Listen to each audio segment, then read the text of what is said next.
You're looking at Hammerschacht. Harmer Horace Greeley, Schacht, Horace Greeley, of course, is an American figure for whom Schacht has been named by his father. Horace Greeley is one of the founders of the Republican Party. He was also the editor of the New York Tribune, which was the Republican Party's, I guess, official newspaper in the United States in the 19th century. Schacht's father was a German journalist living in New York, and a great admirer of Horace Greeley. And so that's how Schacht gets that name. Schacht is interesting because he too is going to end up at Nuremberg, but he's not really a member of the Nazi Party. In fact, when he does join the Nazi Party very late in the 1930s, he is going to be given honorary membership in the Nazi Party, and he gets an honorary gold party badge. So he never really was a joiner, yet he's a very powerful supporter of Hitler. He is, of course, known as Hitler's banker. He is a genius. He certainly, as I say, scored the highest of the Nuremberg defendants in their IQ tests when the psychiatrists did them. Julius Streicher, by the way, scored the lowest, as did Ernst Kaltenbrunner. He is also known as the Wizard or Hitler's magician. He is the president of the Reichsbank during the Weimar regime. And of course, he gets this reputation as a financial wizard for his financial policy during the 1920s in fighting hyperinflation and restoring the German Reichsmark, restoring stability to it. He also is the German official who kind of negotiates the Dawes plan that I had described in a previous lecture, where Americans were investing money in Germany to assist the Germans in paying back the reparation payments they owed under the Versailles Protocols. He will become, as I say, the president of the Reichsbank, but in 1930, after the Depression begins, under Brüning, Schacht resigns from the Reichsbank. He quits in protest, protesting Brüning's management of finances in Germany, and he becomes a supporter of the Nazis. And there is something called the Kepler Circle. The Kepler Circle is founded by a Nazi official by the name of Kepler, and the Kepler Circle is a group of financiers and industrialists who begin supporting Hitler and trying to raise money from German corporations and German industry. They're not particularly successful during Hitler's rise to power. They really won't jump in backing Hitler until Hitler seizes power in January 30th, until he's appointed chancellor, at least. Doesn't exactly seize power at that moment. So then German corporations will indeed start financing the Nazi Party, and we'll see they'll retire their Weimar election debts.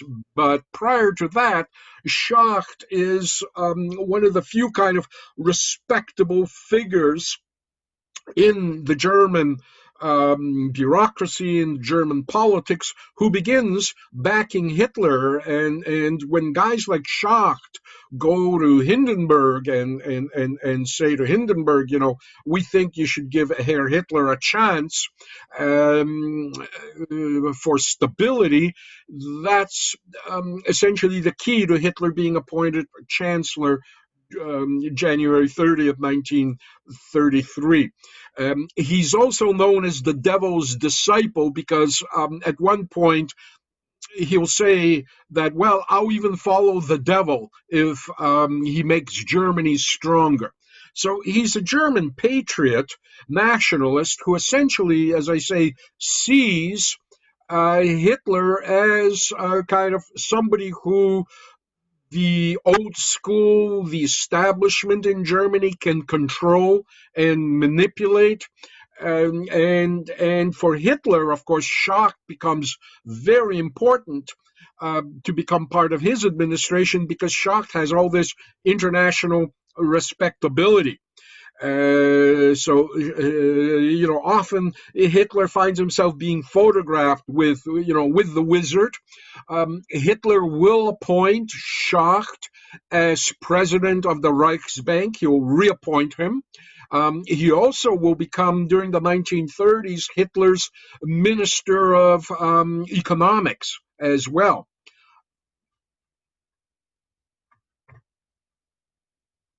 Schacht, as I say, has this world reputation. Here you can see Schacht meeting with Franklin Roosevelt during the 1930s. Roosevelt, of course, comes into the presidency in 1932, shortly before Hitler does.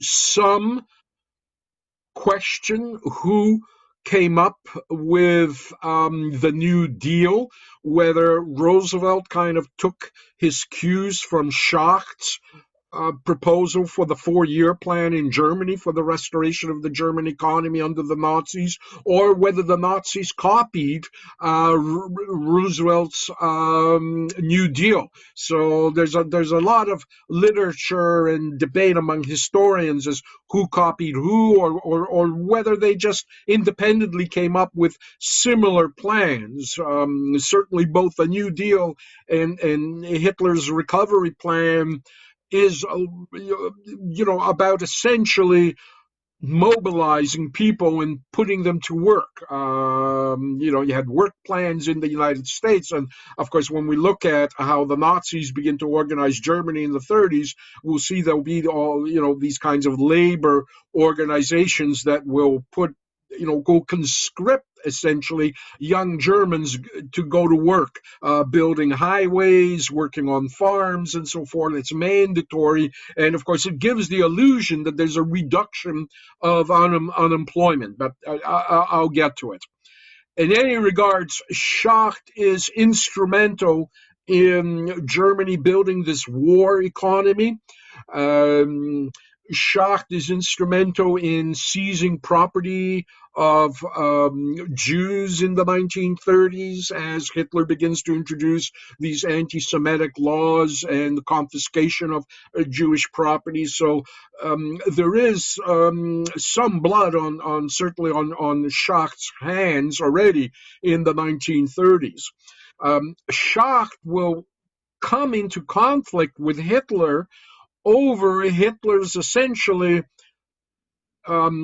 militarizing the German economy. Schacht is in the late 1930s will start arguing with Hitler and essentially saying, Adolf, if you continue like this, we're going to have to go to war. And Hitler kind of looks at Schacht and, yeah, so what? That's the whole point. And eventually Schacht becomes quite critical of Hitler, calling him an idiot, a Dummkopf, and nobody calls, Hitler that. But Schacht does. He feels that he doesn't need Hitler. Hitler needs him. And indeed, at one point, Schacht resigns the Reichsbank and the Ministry of Economics somewhere around 1937, and Hitler begs Schacht not to make this public. And so even though Schacht holds these titles, he doesn't do the work anymore, and so secretly he resigns. And within those that know, it's very humiliating to Hitler.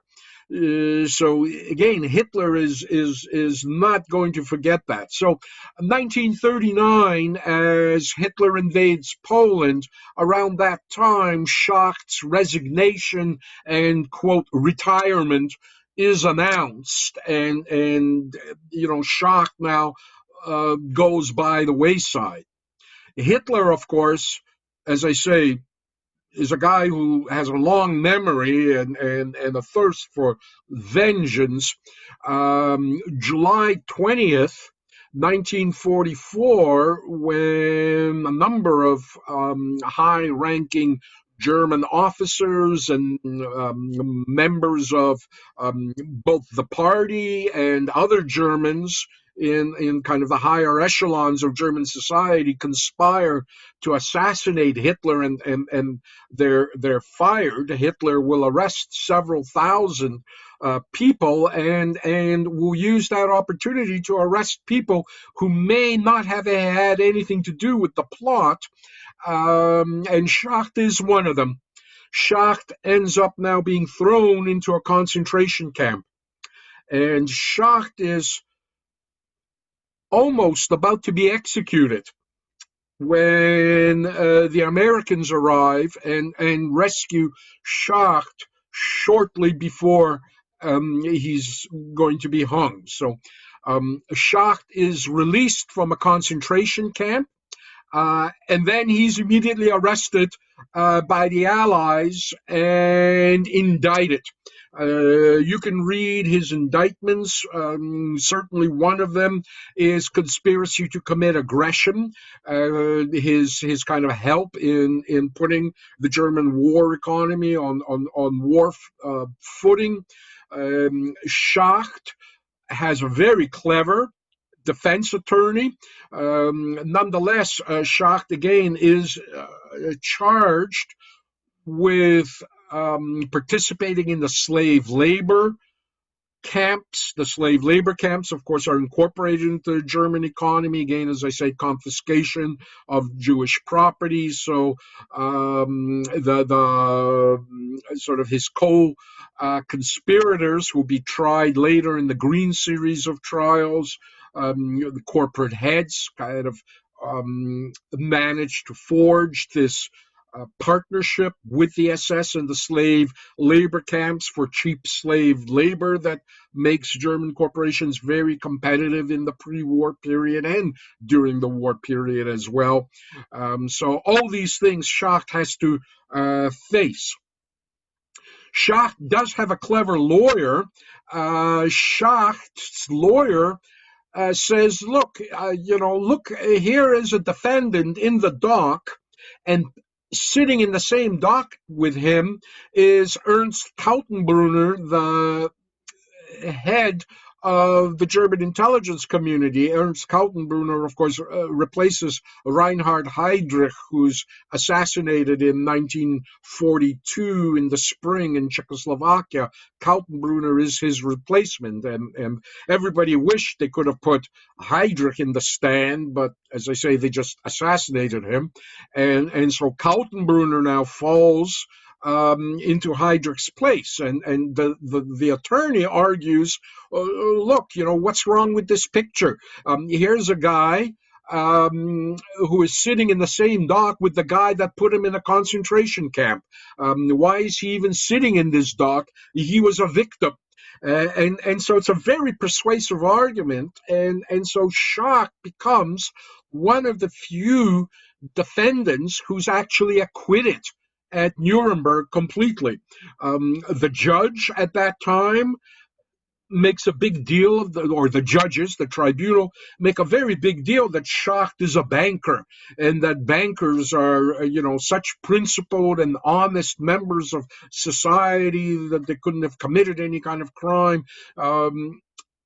Partly also, Schacht knows about American investments in Germany that continued paying dividends throughout the war. So, I'm not sure I'll ever have a chance in this course to get. I do cover it in the classroom course, but as we're kind of limited here online, I'm not sure I'll get into the details of U.S. corporate relations with Nazi Germany during the war, but Schacht certainly knows where a lot of the skeletons, American corporate skeletons, are buried inside of Nazi Germany, and maybe a deal was struck somewhere that if he keeps his mouth shut, I'm speculating at this point that he's going to get an acquittal. Nonetheless, he is indeed acquitted,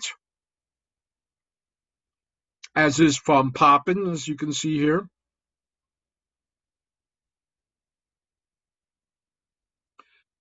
Three of the 20 defendants will be acquitted. And so, just as Schacht now is released, first time he's released from a concentration camp, now he's released from the International Military Tribunal prison, having been acquitted, kind of rescued a second time. And so as he steps out of the courtroom, he's now arrested for a third time. This time he's arrested by German authorities and charged with crimes related to the German criminal code. And so once again, Schacht goes on a third trial now. And once again, remarkably, this guy has more lives than a cat. Remarkably, Schacht is again acquitted. So he's in his 70s when he essentially is released. He's an old man. He lost his entire fortune. It was confiscated. That's kind of the punishment that he has. But Schacht lands on his feet. The first thing he does is he marries this young woman. She's about 30 years younger than him. It's just some kind of like a jailhouse romance, and then he and his wife now start traveling. The first place that Schacht goes is to Indonesia. There in Indonesia, Schacht is hired by the new independent Indonesian government to now set up and manage the National Bank of Indonesia, which he does very successfully. He sets up a stable national bank that continues to operate today. And having done that in Indonesia, Schacht then is hired by the Syrians, and in the 1950s goes off to, in early 60s, goes off to Syria and now sets up the Syrian National Bank, also still running. So Schacht, as all these new nations are emerging, Schacht becomes the kind of wizard financial advisor to every nation's central banking system. So he's making a fortune, and eventually, as things calm down in Germany, Schacht now returns to Germany and sets up his own private merchant bank in Germany and rebuilds his fortune. He becomes fabulously rich. He lives almost to the age of 100. He's going to pass away in the 1970s under a pile of money, untouched. He'll write his memoirs, My First 76 Years. He'll also write Confessions of the Old Wizard, and The Magic of Money, a book you can get on it's available freely on PDF on the internet. This kind of concept of the magic of compound interest and borrowing money rather than using your own money. So Schacht, as I say, will live until 1970, and he'll happily pass away at home. An example of, they say crime doesn't pay, but if you commit big crime, that does pay. And it certainly did in the case of Schacht. He got scot-free, made a ton of money with the Nazis, contributed to the death of millions of people, and essentially got away with it. Never convicted for anything, acquitted on all charges, the respectable banker.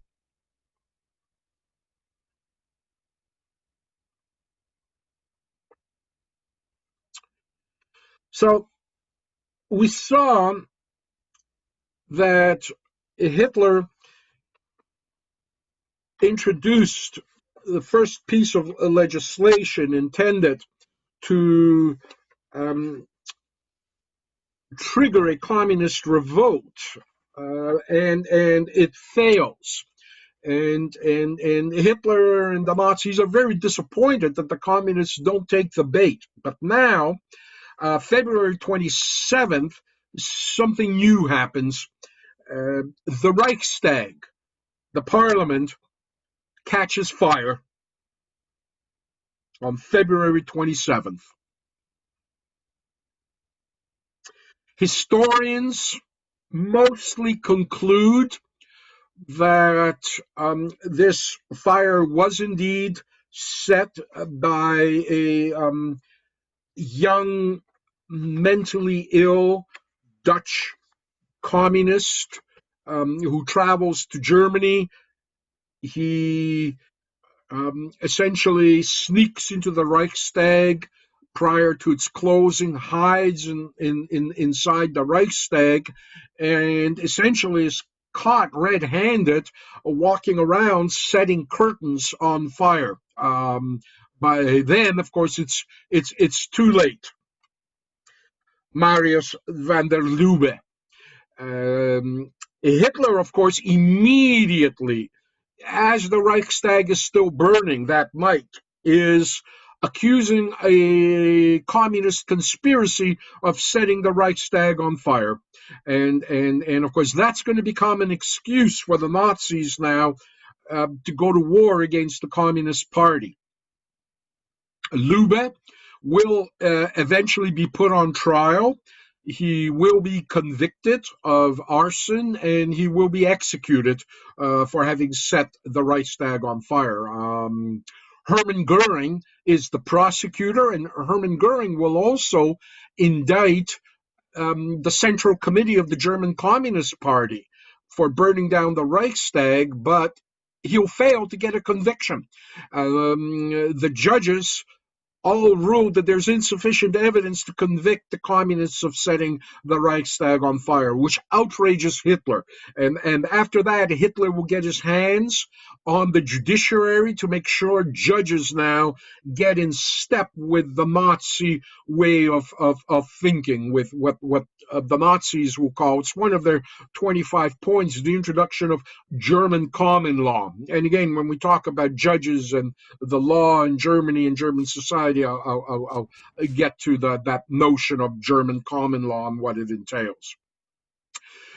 The result, of course, is the next day, Hitler now asks Hindenburg to issue the order or decree of the Reichspräsident for the protection of people and state, colloquially known as the Reichstag fire decree.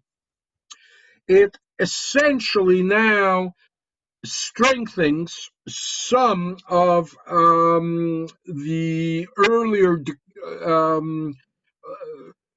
issues, some of the earlier provisions on public gatherings, on protective custody, and so forth. It now strengthens them to a greater extent. From now on, judges can no longer review protective custody, for example. It suspends habeas corpus completely. Schutzhaft, protective custody, is from now on, as I say, it's the time is extended. There's no more review. The Nazis now essentially have free reign to arrest anybody they want to, and now they start setting up these detention camps. Goering is, of course, still in charge of the Interior Ministry. And what Goering does as well, he introduces the concept of Hilfspolizei. This is something like auxiliary constables or deputies. Members of the SS and SA now are deputized to work with the regular police. They would put this armband on, Hilfspolizei, and they have now the power of arrest. So you can imagine the shock of people in Germany when suddenly these stormtroopers are given police power in what is ostensibly still a democratic government, but now under emergency decrees. Essentially, the Reichstag fire decree, we can compare it to the Patriot Act passed in the United States in the wake of 9/11, kind of strengthening anti-terrorist laws and, as I say, suspending habeas corpus in the case of terrorism accusations in the United States, as we did in Canada as well. So it's a shock as now the police begin to work with the SA in the policing measures. And as Nazis, for example, smash the windows of Jewish stores and Jewish storekeepers show up at a police station to complain, they find that the same guys who broke their store windows or looted their stores are now the very police officers to whom they have to file a complaint. The SA also begins arresting now, rounding up members of the Communist Party. As we're beginning to approach the elections scheduled in March now of 1933. Remember, every time the president appoints a new chancellor, there has to be elections. And so in March, there are elections scheduled. The Kepler Circle, now corporations start kicking in money, especially when Hitler promises corporations that he's going to put down the labor unions and make Germany a fertile ground for profitable corporate business without a whole bunch of labor unions, pesky labor unions interfering. So the German corporations like that, and this is where Hitler's electoral debt is now settled up by corporate donations, and everybody now comes on board with Hitler, who is of that mind. The Nazis are rounding people up into these concentration camps. These concentration camps are probably the most brutal in their history, and you need to differentiate a concentration camp from an annihilation camp.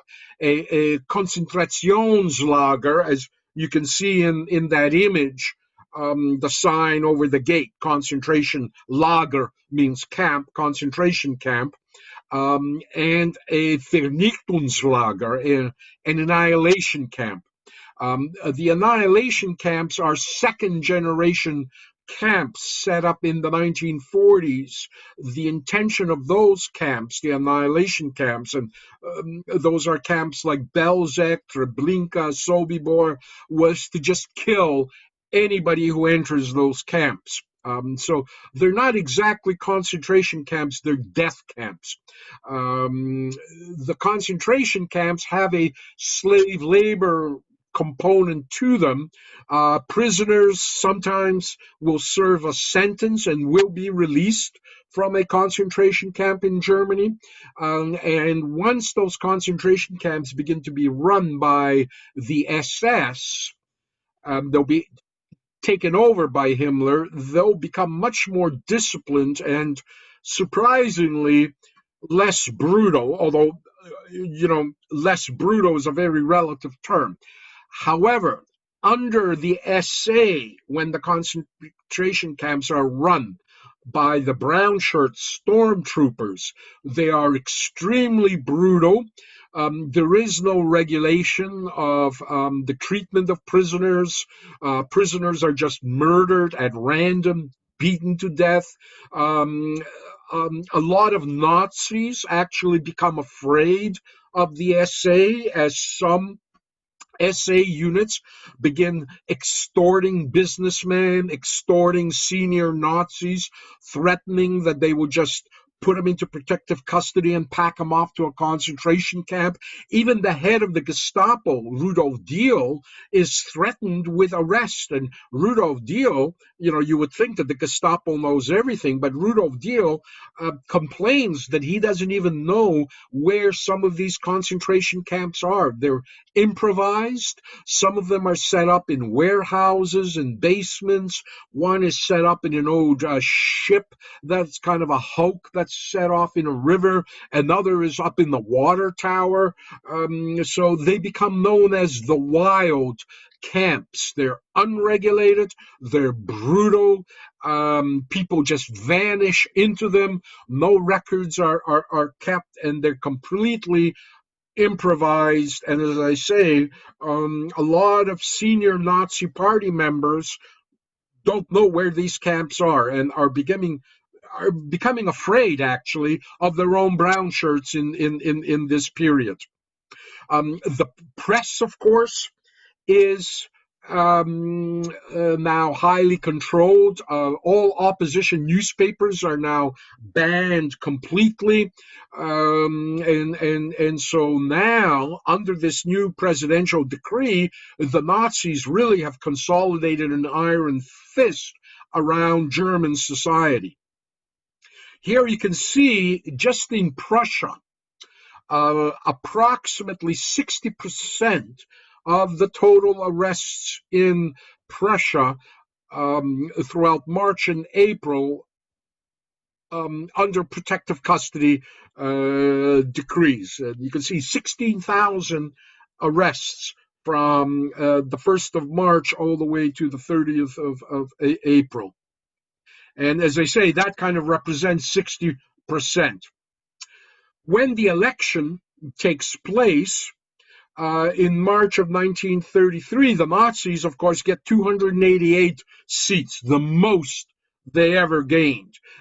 However, of course, with the communists mostly sitting now in concentration camps, you can't really call this a fair election. Despite that, we can see that the communists still, from their concentration camps, get 81 seats in the Reichstag, except they won't be allowed to take those seats. As I say, most of them will be in the concentration camps. So technically, the Nazis now get 17.2 million votes, or 44% of the popular vote. So even in this kind of rigged elections, they never get more than 50%. 44% was the most the Nazis could get in a rigged election. The communists get 4.8 million, while the Social Democrats take 7.1 million votes. They remain the second most powerful party in the Third Reich in Germany. The Weimar Constitution, although some parts of the Constitution's provisions, the human rights parts, are now suspended, the Constitution itself, of course, remains intact, and Hitler is actually functioning under Article 48 of that Constitution. And the Nazis will never, in the end, ban the Weimar Constitution. They will continue to hold power and increase it under the terms of the Weimar Constitution, even right up to 1945. The problem, of course, is the Nazis, as you can see, get 288 seats. Um, they have the support of the nationalists, the DNVP. They got who give them 52 seats. That gives them a majority now, 340 seats out of 647.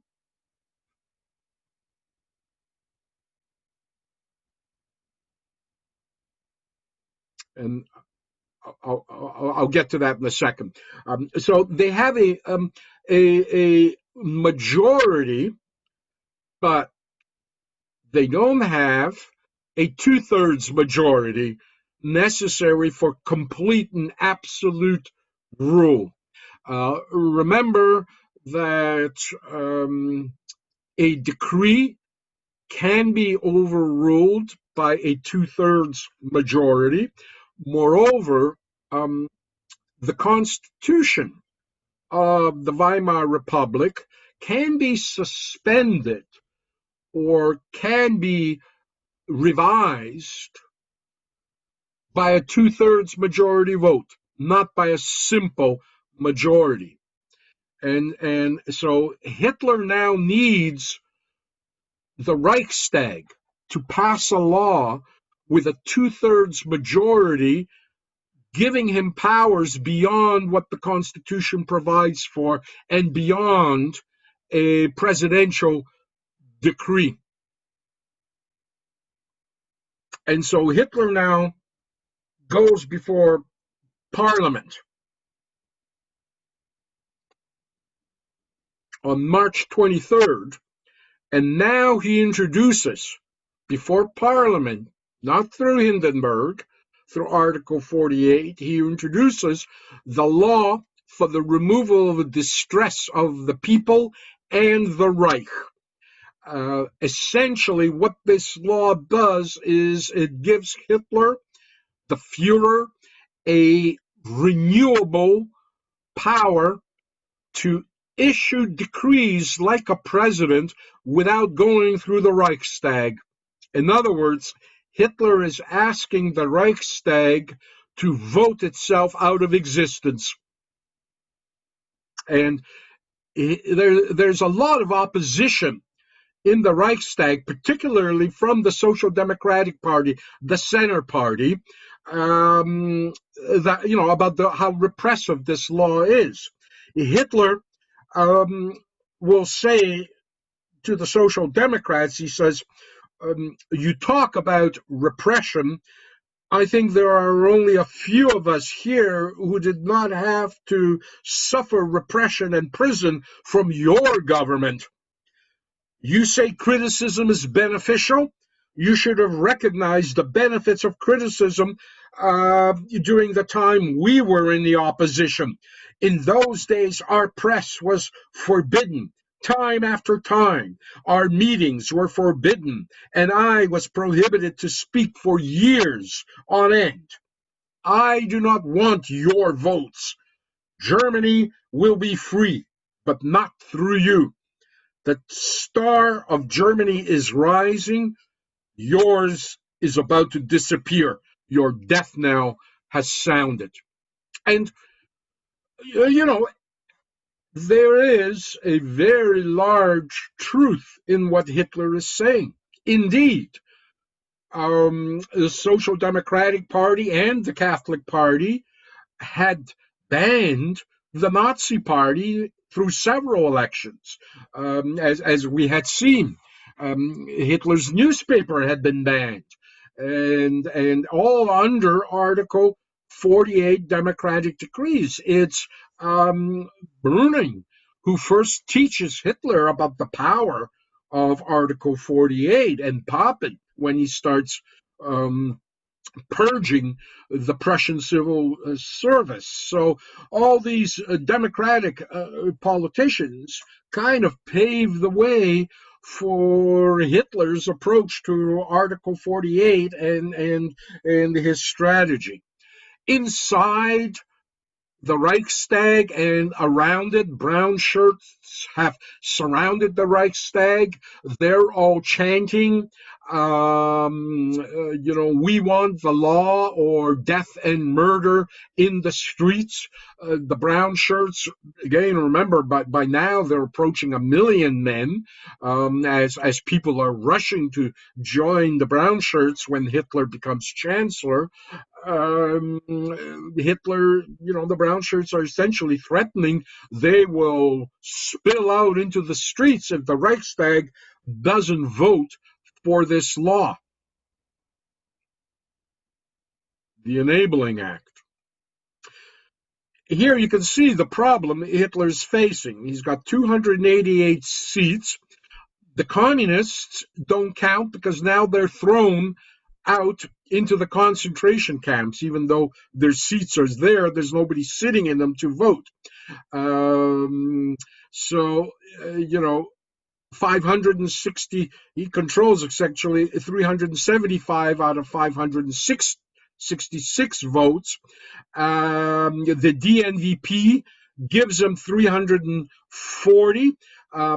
Plus, you got, smaller parties like the Bavarian People's Party, the DDP, another People's Party, the DVP Party. That's another 32. But Hitler still is short, essentially 35 votes.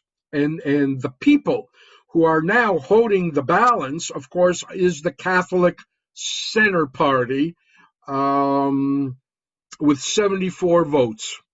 And of course, the Catholic Party is part of Hitler's coalition, but,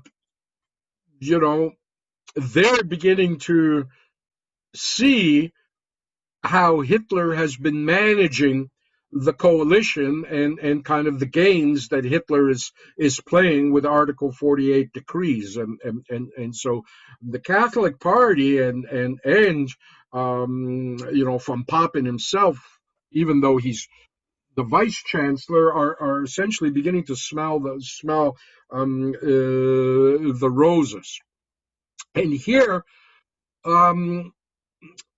comes into play the Pope and the papal nuncio at that time, prior to becoming the Pope. The Pope, Pius XII, has long roots in Germany. Cardinal Pacelli is a papal envoy in Germany during the First World War. He witnesses the fall of Germany,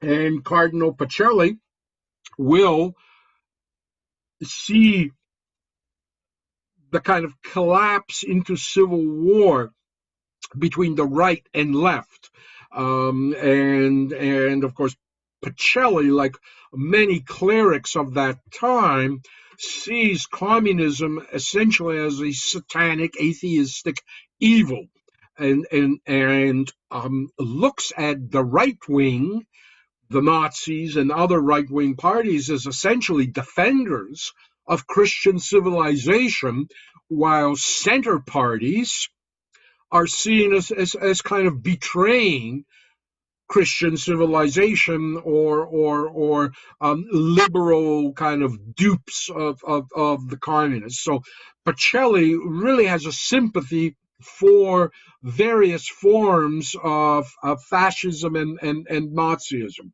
He will become the papal nuncio during the Weimar Republic. So that's like the ambassador of the Vatican in Germany, and so he has this sympathy for Germany. He will, when he becomes Pope, he will look at, for example, fascists like General Franco as the saviors of civilization, and certainly the Catholic Church there will participate and ally itself with fascism against the godless socialists in Spain, who, by the way, also emancipated the Jews. The Jews of Spain are the last of the Jews in Europe to be emancipated. They'll be emancipated by a democratically elected socialist government, and that's one of the things that triggers the Spanish army and General Franco, the Falange, the fascists, to revolt. The Catholic Church also forms an alliance with Mussolini, the Lateran Pact. Um, as you know, historically, the Catholic Church, the Vatican, the Roman Catholic Church was a papal state. It was a principality of its own. However, during the unification of Italy, the papal states resisted unification. They were forced by Italian patriots to unify inside of Italy, and the Catholic Church was stripped of international sovereignty. They just became a church. Mussolini, in the 1920s, to gain support of the Catholic Church, now concludes the Lateran Pact, a concordat with the Vatican, giving the Vatican diplomatic status that it has to this day. The Vatican is essentially a nation. It's about the size of the Ryerson campus, this postage stamp nation, but it has its own passports, its own diplomats, its own currency, stamps, and so forth. It's an independent nation. And so gradually, throughout the 1920s and 30s, the Catholic Church, the Vatican, begins negotiating concordats with various countries, recognizing the Vatican as a sovereign state. And so when Hitler takes power, the Vatican is actually in the midst of negotiating a concordat with Germany. They won't, for example, successfully negotiate a concordat with the United States until after the Second World War. The United States won't recognize the Vatican as a sovereign nation, because the United States is such a Protestant state.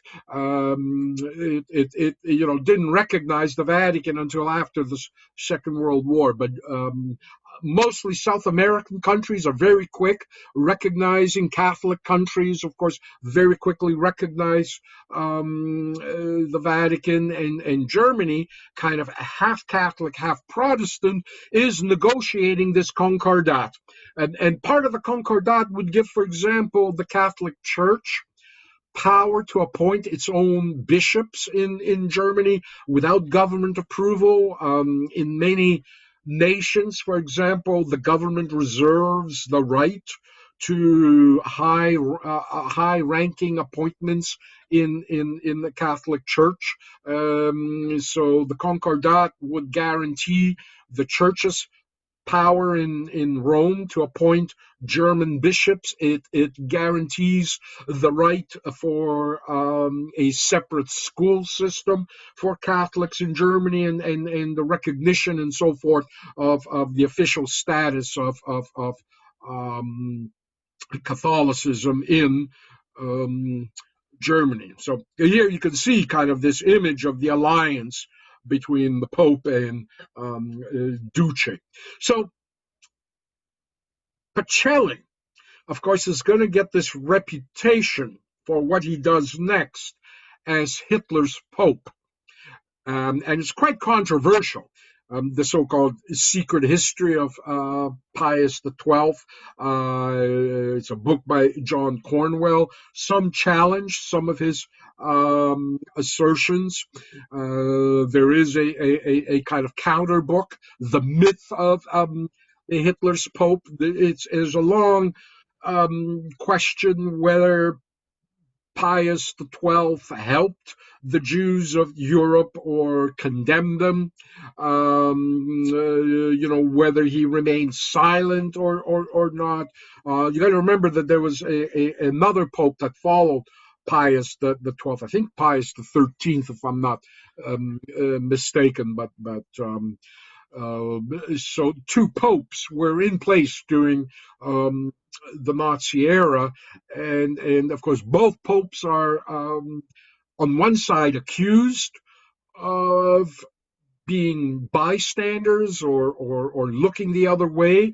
Um, on the other side are defended, and really we don't know because the Vatican essentially still has maintained their wartime archives secret. Very little has been released. And so the archives of Pius the 12th were scheduled to be opened in 2020, this year. And I bet the Corona COVID virus thing is going to be a great excuse, because again, why we can't release these archives. So scholars again are divided on the material they've seen, but essentially what happens is Pius, or he wasn't Pius at that time, Pacelli at that time tells the Catholic Center Party, first of all, he says, the church doesn't like Catholics having their own political parties. So the church's position is that Catholics formally should stay out of identifying themselves as a political party, that this is dangerous for Catholicism, politicizing religion in that way. So in general, Pacelli has a very low tolerance for the Catholic Center Party, and now Pacelli as well tells the Catholic Center Party, look, we're right in the middle of negotiating this concordat. Don't fuck it up for the church. Do the right thing. Don't make Hitler angry. That's essentially it.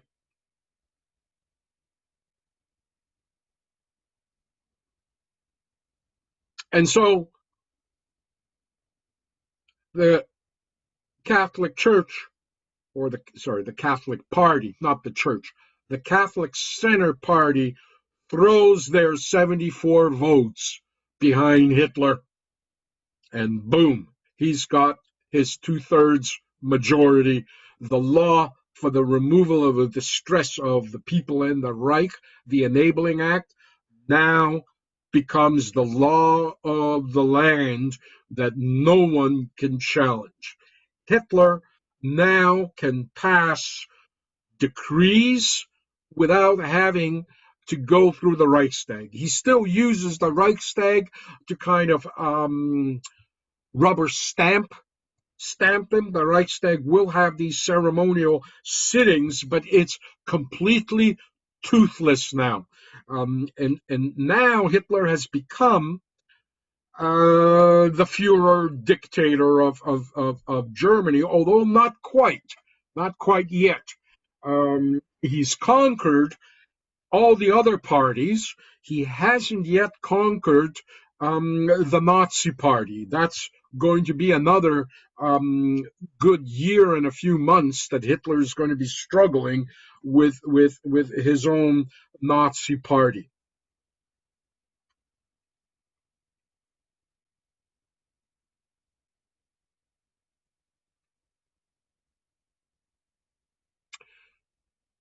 And so there you see, shortly after that, Pacelli signs the Concordat. And there's Ribbentrop. There is von Papen sitting to his left as Vice Chancellor of Germany. And from then on, the Catholic Church will be collaborating with the Nazi regime. Some of the worst issues of abuse or crime will come with the question of Operation T4, the so-called euthanasia project, where doctors and nurses are going to be instructed to kill handicapped children.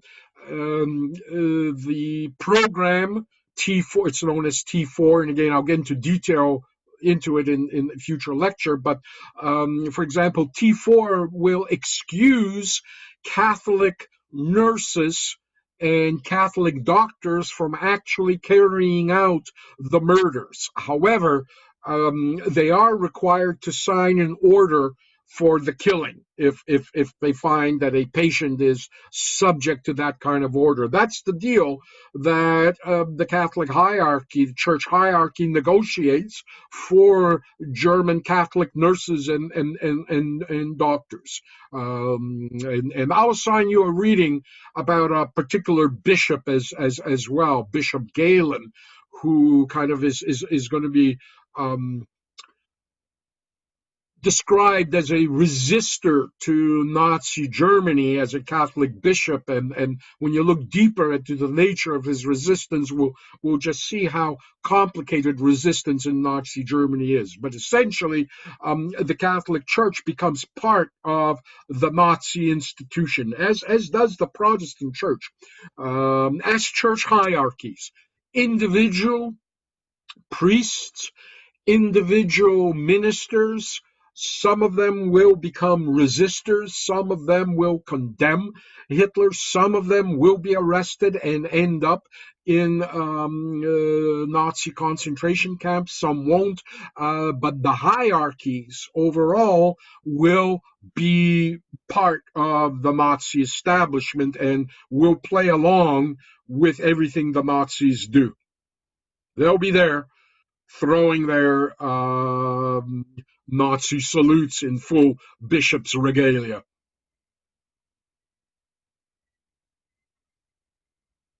So that essentially is the legal revolution, the conclusion of phase one, the so-called national revolution as the Nazis refer to it. Phase two is going to be something the Nazis will call the Gleichschaltung, or the coordination. And now, using these powers, the Nazis will start, quote, coordinating German society with Nazi objectives, using just laws that Hitler spits out without going either through the president or through the Reichstag. The first thing that Hitler introduces is the law on industry representation and economic associations, April 4th. This law now allows German corporations to fire any disruptive union members in their employment. So it's the first strike kind of against labor organizations.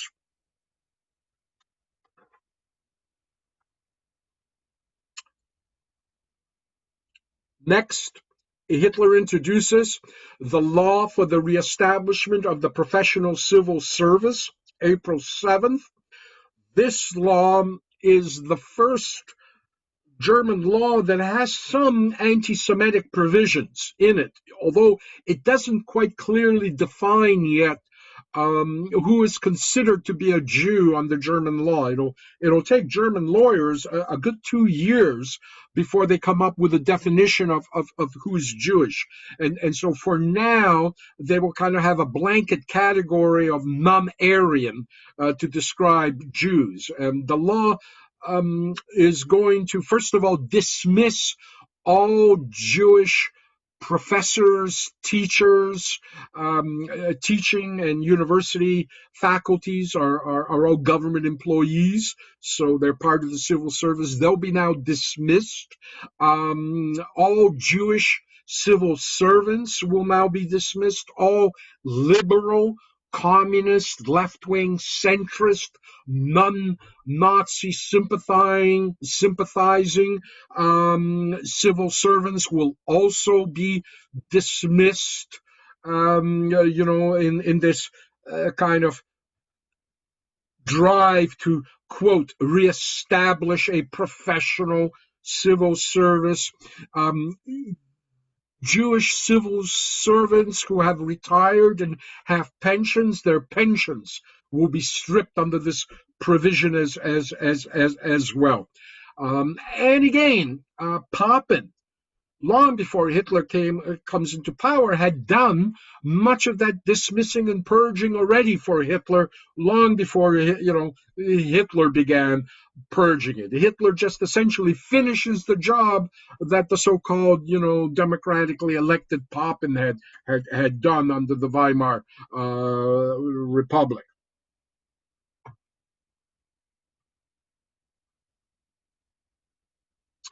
By July 14th, Hitler now bans all political parties completely.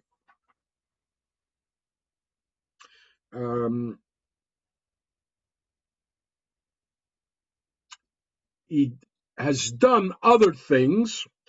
May 1st, Hitler declares that as the Day of National Labor. May Day, a kind of left-wing celebration, kind of a version of Labor Day, May Day. Hitler makes May Day Workers' Day. Workers are given a day off with pay, and a lot of workers on that day think, well, maybe this guy Hitler isn't as bad as they think, as we thought. On that May 2nd, they come back to work and discover that all trade unions have been banned. The trade unions are now replaced by a Nazi organization called the National Labor Front. This is a state agency that will now look after workers' rights and workers' benefits. So if you got a complaint, with your employer, you no longer have a union to go to. You go to this the Nazi labor front, the National Labor Front, which will essentially do nothing for you, as Hitler had promised again the corporations that he's going to put a tight grip on labor unions. Peasants are now also rolled up into an organization, farmers and so forth. The Reich's nutritional estate will now look out for the rights and privileges and welfare of farmers. And they're also given a holiday in October. The Harvest Festival, a day in October, becomes the kind of agricultural workers' holiday.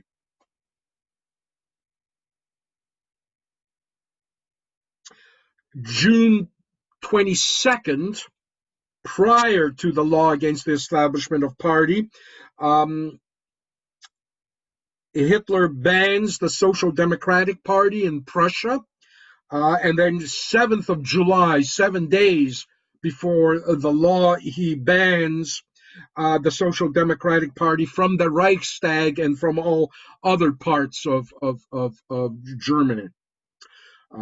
Just going back as well to the Reichstag decree, there was one more provision in the Reichstag decree I should mention. You can note that. In the Reichstag fire decree, there's also a provision for the central government, the Berlin government, to take over state governments and state administrations if there's chaos in the state. And so this gave Hitler the power to take over all those independent states and essentially centralize them under his own power. And so he takes advantage of that. So by the summer of 1933, a lot of those independent police departments and independent provinces are all now centralized under the federal government. So no more individual state powers.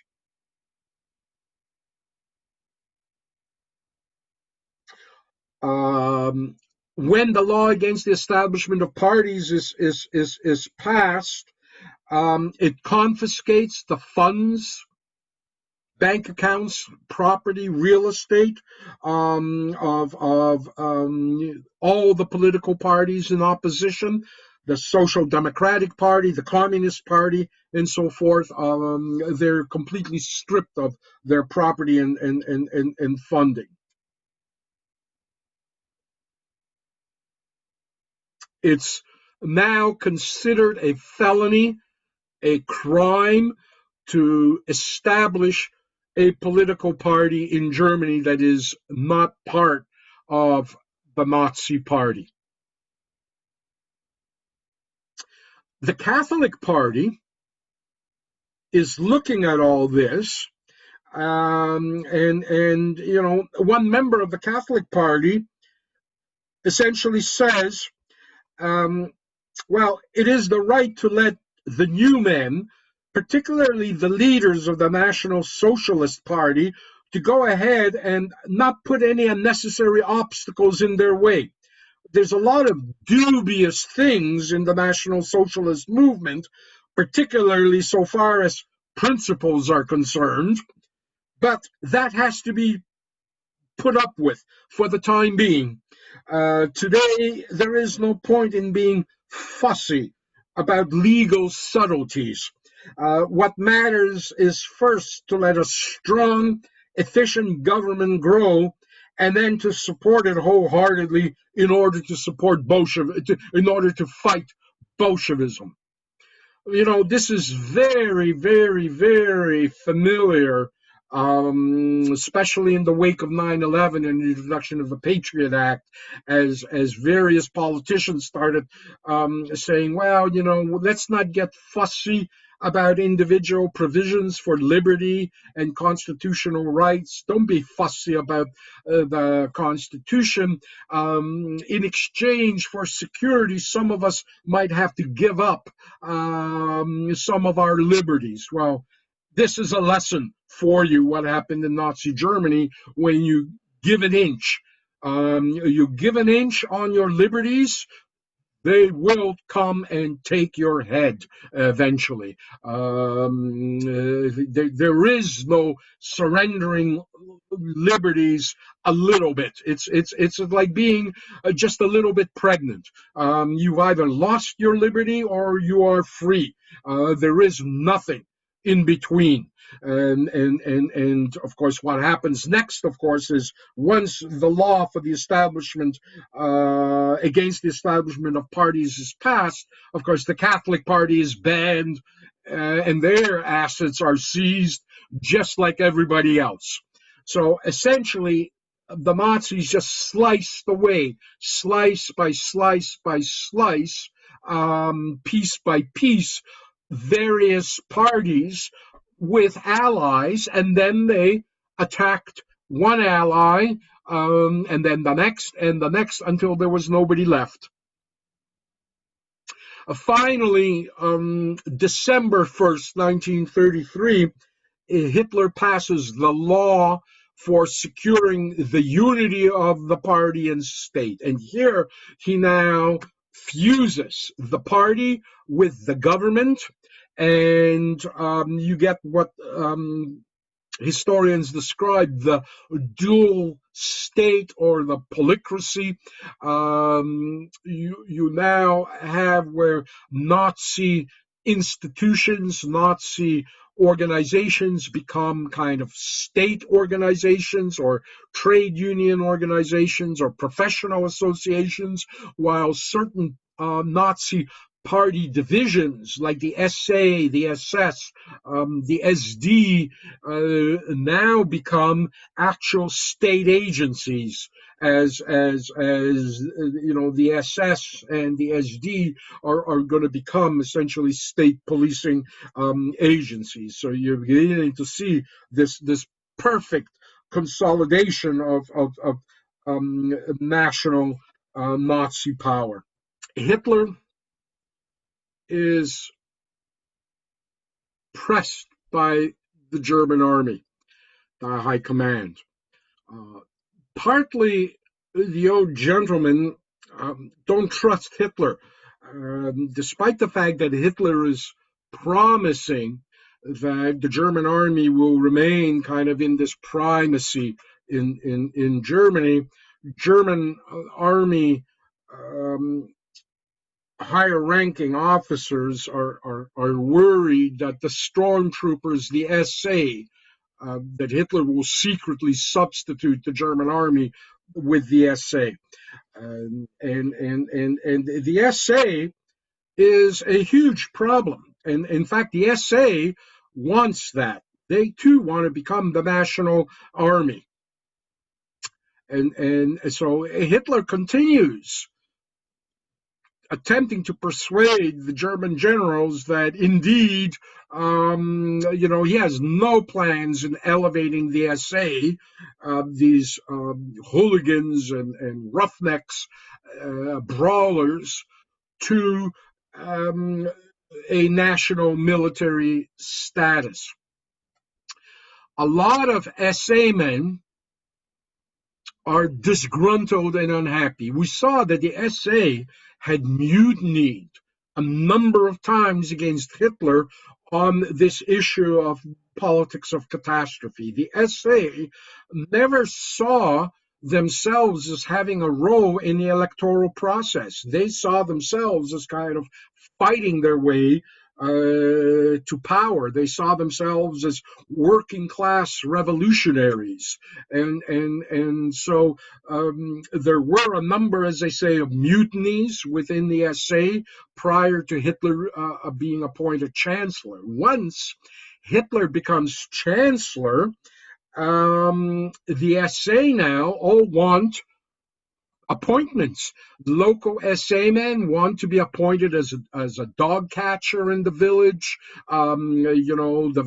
to be appointed as alderman, waterworks commissioner. They all now want to be rewarded for the 10 years that they've been risking their health and lives fighting for the Nazi party. But Hitler and the Nazis are not doing this. Hitler essentially continues appointing people who he thinks are best for the job, people who are not even necessarily members of the Nazi party, let alone, the SA. Rome, in June of 1933, now makes this speech to a rally of hundreds of thousands of SA men gathered, that's broadcast as well. And in it, Rome now fires a shot across Hitler's bow. He says, if the bourgeoisie simpletons believe that it is enough that the apparatus of the state has obtained a new sign, the swastika, and that, quote, the national revolution has already lasted too long, so we agree with them. It is really high time that the national revolution ceases and becomes the National Socialist Revolution. Whether that pleases them or not, we will continue our struggle. If they finally grasp what this is about, we will continue our struggle with them. If they are unwilling, without them. And if it must be, against them. This is a threat. This is a threat to Hitler. It's a threat to Hitler's collaborators. As I said, the SA have been extorting people, including Nazis.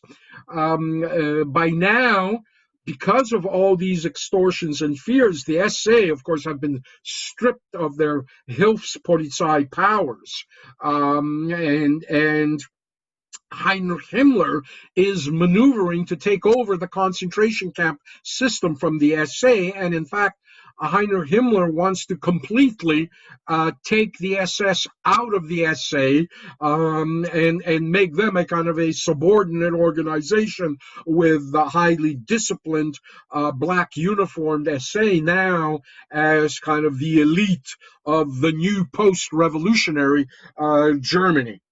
And so Hitler now has to respond to Rome's threats of revolution. Hitler will make this pronouncement. He says, in July of 1933, the next month, he says, revolution is no permanent condition. It must not develop into a permanent condition. One must guide the liberated stream of revolution into a secure bed of evolution.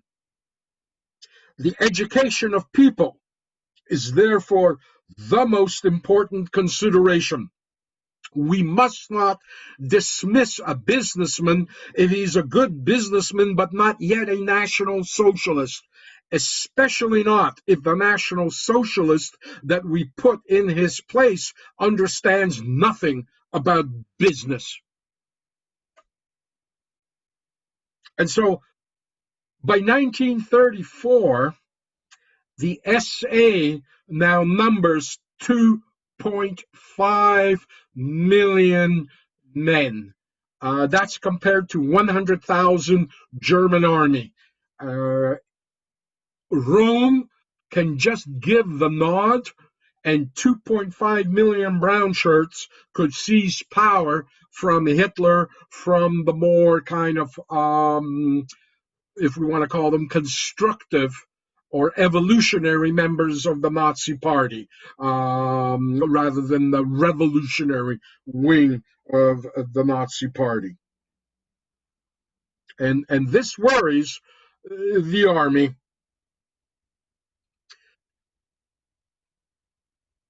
And so now, partly out of fear, partly out of power, Hitler, Himmler, Goebbels, Goering, the kind of Frick, the primary members of Hitler's circle now begin drawing up secret plans as to how to deal with Rome and the SA and his revolutionary threats. Himmler devises a plan called Operation Hummingbird. This is a prepared plan where SS-men will fan out through Nazi Germany and arrest senior members of the SA. The only question is when to do this and how to do this. And so as 1934, the summer approaches, Hitler now in June gives Rome an order to stand down and take a vacation. All of the SS. He says, after 10 years of you guys fighting for us and bringing us to power, you all deserve a month's leave with pay and vacation. Enjoy the rewards of your service to me. Take a vacation. Stand down. And so the SA stands down. Rome's inner circle. Again, remember, Rome was this Spartan gay, so there is this kind of gay circle of SA, high-ranking SA officers that gather at this resort together, where they can all make out together. There's Rome with his boyfriend. And that's the moment that Himmler advises Hitler now to strike. 30th of June, SS-men go to that resort, and they just kick in the doors, and they all act surprised. Oh my God, we've discovered that members of the SA are gay, like they never knew before. Suddenly now it's a crime, and so the SS just go through that resort and they just shoot these guys in their beds, essentially. Rome is arrested and he's taken into a prison, and then he's an SS officer, Eike, future commander of the concentration camp system. Eike will give Rome a handgun with one bullet in it, and says to Rome, "You know what you need to do."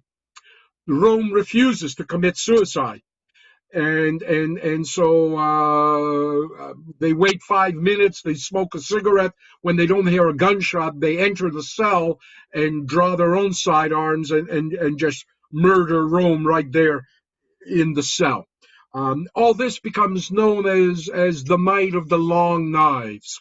Not quite sure where that term comes from, Night of the Long Knives, but officially it's known as Operation Hummingbird within the SS. The Nazis as well.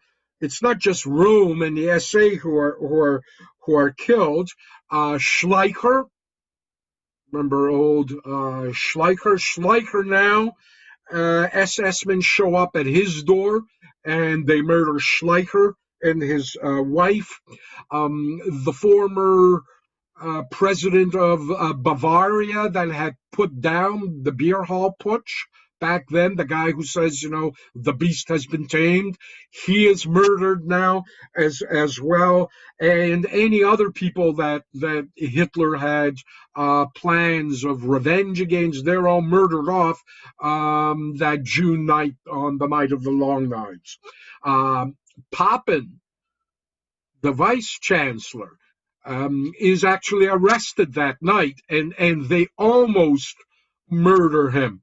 Papen is rescued at the last minute, and Papen will essentially now, I think he ends up, if I'm not mistaken, Hitler appoints him as ambassador to Turkey or something like this. But after June of 1934, Papen becomes a non-entity, essentially. And I think that's one of the reasons, as much as Papen helps Hitler to come to power, once he ends up in the Nuremberg dock, he successfully argues that after 1934, he was just a nobody, and all of the major crimes committed, certainly those that would fall under the jurisdiction of an international military tribunal, Papen wasn't around for them. So I think thus the acquittal for Papen.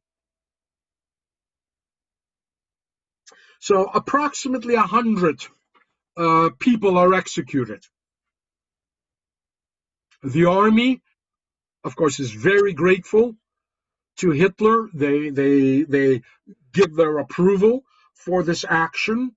And Hitler as well immediately introduces a law, the law regarding measures of state self-defense, July 3rd, 1934. The law has only one sentence in it. The Reich's government has decided upon the following law that is herewith announced. The measure taken on 30th of June and 1st and 2nd of July 1934 in order to put down attacks of high treason shall be legal state self-defense. Essentially, Rome is accused of starting to do what he threatened to do, to overthrow Hitler, to raise his own revolution. And from this point on, as I say, the revolutionary members of the SA are all purged. Like I said, about 100 people executed. The rest, essentially now, they become like a veterans association, like the Canadian Legion, so to speak. These are veterans of the old rise to power. They are used in parades. They are used in rallies and ceremonies. But the SA really have no function other than a ceremonial now function, and a kind of a reminder of the old revolutionary days in the new Nazi Germany. Himmler and the SS now become that prominent organization, and much to the army's frustration, one of the first things that Himmler wants to do is now set up a military arm of the SS, the so-called Waffen SS, or the armed SS, which the military will fight tooth and nail. But by 1940, the military will have to give in, and of course the Waffen SS they won't replace the army, but they'll serve on the field with the regular army, although they'll always be strategically under the regular army's command, under the Joint Chiefs of Staff, the OKW, the Oberkommando der Wehrmacht, and the OKH, the actual army Joint Chiefs of Staff, the Oberkommando der Heeres. Once in the field, our Waffen-SS division is under, like I said, strategically, they're deployed by the army, but the actual division will be under the command of an SS general and under SS officers. And of course, the army, until I think until 1944, they swear their oath of allegiance to Germany. The SS, however, right from the beginning, swear their oath of allegiance to Adolf Hitler and the Nazi Party. So the SS are going to be the Nazi Party's private army, and the Waffen-SS in particular, the Nazi Party's fighting army. And of course, I forgot the Strasser. Strasser is murdered as well. The same night that certainly Schleicher is murdered. Why Strasser returned to Germany beats me. I mean, remember, he himself writes that letter, "I'm a man marked by death," and runs away to Italy, but apparently he began to feel that he was safe, and once Hitler had power, that Hitler had other things to think about. But we'll see. Hitler has a long memory for revenge, and certainly Strasser goes.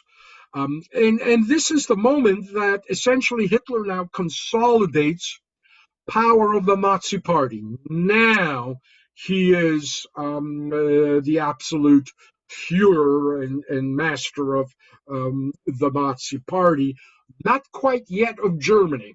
One more thing from the past still remains, and that's, of course, the former or the current president, Paul von Hindenburg.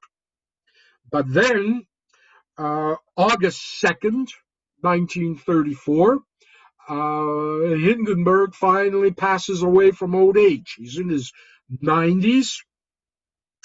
And the moment Hindenburg dies, Hitler now combines the office of president and chancellor into Führer and chancellor. And public officials from now on will swear an oath to the Führer of the German Reich and people. The office of president no longer exists. Essentially, Hitler now merges the two offices into one. And now Hitler, as I say, has this, again, in the model of the dual state. He has this position as chancellor, a government position, but then he's also Führer, which is this kind of political, almost kind of mystical position as the reincarnation of the people's will. It's a much more powerful title than merely president, which had all sorts of constitutional definitions to it. The office of president, of course, is defined by Article 48. Führer is not. Führer is something that Hitler comes up with, and and that's essentially the moment, August of 1934, when Hitler really has that absolute power we imagine that Hitler has. There'll be no more um, kind of opposition that Hitler has to overcome. Yes, people will disagree with Hitler. There will be debates with Hitler, but once the debate is over and Hitler says, this is the way we're going to go, all discussion is over. And so that Fuhrer dictatorship, as I say, begins in after August 2nd, 1934. August 19th, 1934, Hitler actually holds a plebiscite asking the German people whether they support everything that he has done, including merging the office of the president with the Fuhrer. And 85% of Germans in this plebiscite say yes, they give Hitler his approval. The last lesson from what we've been looking at is probably voiced by a Protestant pastor, Martin Niemöller.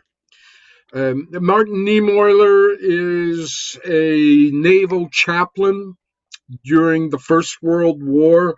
He, I think, serves on German U-boats.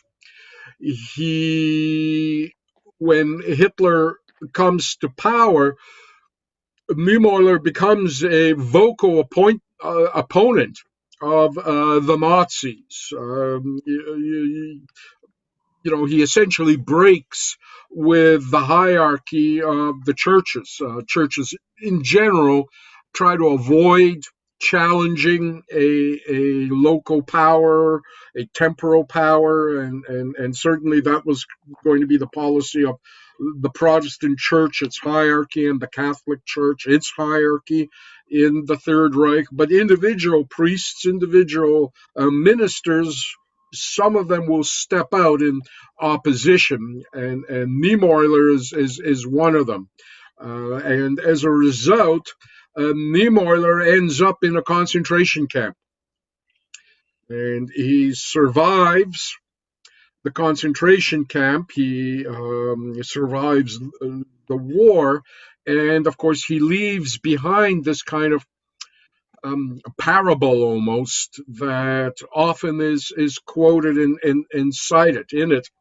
And you'll see different versions of it, but basically he says, first they came for the Jews and I did not speak out because I was not a Jew.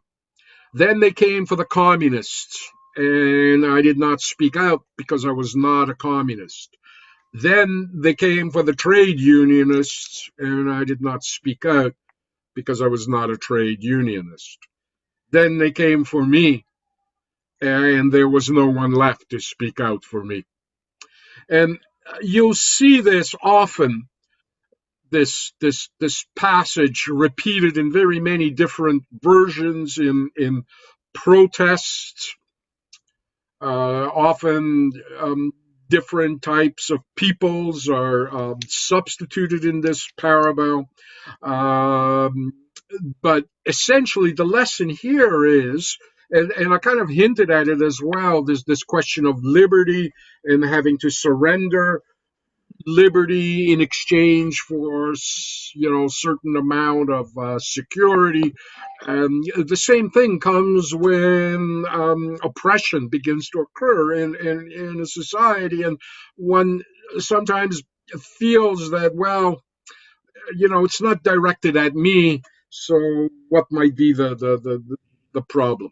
And so the lesson here is you might not be on that list and you might not be second or third on the list, but if you don't resist um, an oppression of a minority or majority or some category of people in your own society, you yourself risk eventually being targeted. I mean, that's the lesson we're learning from history. Oppressors tend to feed on that kind of power, and oppression expands and eventually starts taking in everybody. I mean, the worst case scenario, you can look at Ernst Röhm of the SA. He himself, super Nazi, ends up being murdered by the very people that he brought into power. So I think that's one of the lessons we do take from the seizure by the Nazis of power, and of course what makes this particular lesson so poignant is, of course, the Weimar Republic had this, what was called the most democratic constitution in Germany until that moment.